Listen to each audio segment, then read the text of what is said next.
ভাই আমি বলতে চাই, দল কি দিবে কি দিবে না, কি পাবো কি পাবো না সেটা বড় কথা না। হ্যাঁ, দল আমাকে সম্মান দিয়েছে।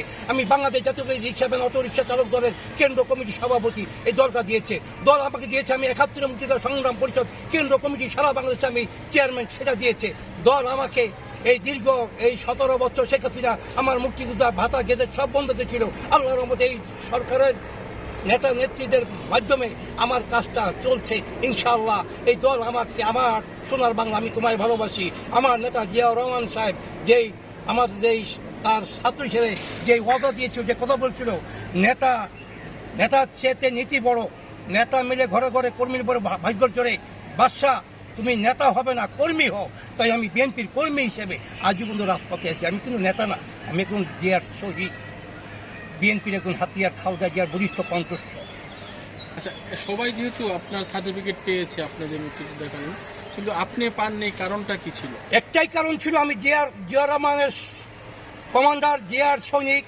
আমি জিয়ার কথা বলেছি বিদায় আমার ওখান থেকে এই মিরপুরে দাঁড়িয়েছি। মিরপুরে ২১০ জন ভুয়া মুক্তিযোদ্ধা, আগা খান মিন্টু, আমির হোসেন মোল্লা ভুয়া মুক্তিযোদ্ধা হয়ে তিনি আমাদের এই ২১০ জনের ফাইল উনি চুরি করে নিয়েছিলেন। আমির হোসেন মোল্লা তিনি ২১০ জন ভুয়া মুক্তিযোদ্ধা বানাইছেন এই মিরপুরে। এই ৫৪ বছরের ভিতরে এরা কেউ আসলে মুক্তিযোদ্ধা করে নাই। সারা বাংলাদেশ স্বাধীন হয়েছে ১৯৭১ সালের ১৬ই ডিসেম্বর, আর মিরপুর স্বাধীন করেছি ১৯৭২ সালে ২৬শে জানুয়ারি সন্ধ্যা ৭টা ৫ থেকে আমরা মিরপুরে আনসার ক্যাম্প, ওটা আমি আনসার বাহিনী, আমার ক্যাম্প আছে এখনো, এই আনসার ক্যাম্পে আমি কমান্ডার ছিলাম। আনসার বাহিনীর থেকে আমরা মুক্তি বাহিনীতে মিরপুর ৫.৫ দিন যুদ্ধ করে মিরপুর স্বাধীন করেছিলাম। অর্থাৎ ২৬শে জানুয়ারি থেকে ৩১শে জানুয়ারি বিকেল ৫টা ৩১ মিনিটে মিরপুর হানাদার মুক্ত হয়। এটা আমার নেতা মেজর জিয়া রহমানের নির্দেশে মেজর ইতিম হায়দার, জিলাল উসমানী এবং আমার একজন মেজর শুয়ে আছে, মেজর এম এ জলিল, এই বুদ্ধিজীবী কবরস্থানে। আপনারা সামনে গেলে দেখতে পারবেন তার কবর।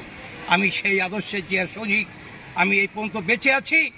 মৌলানা ভাসানী সুযোগ্য ছাত্র সন্তান হিসেবে, শহীদ রাষ্ট্রপতি জিয়া রহমানের সুযোগ্য সার্গিত হিসেবে, ছাত্র হিসেবে আমি এখনো বেঁচে আছি।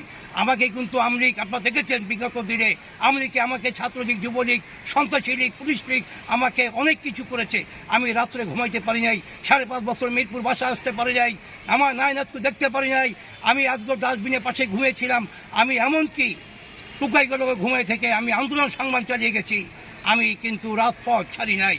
বিএনপি যদিন দুদিন কোনো নেতা কর্মী রাজপথে কথা বলতে পারে নাই, সেদিন আমি জিয়ার সৈনিক হিসেবে, কমান্ডার হিসেবে আমি রাজপথে, আপনারা দেখেছেন আমি রাজপথে জিয়ার সৈনিক হিসেবে জিয়া রহমান কথা বলেছি, মহান মুক্তিযোদ্ধার কথা বলেছি,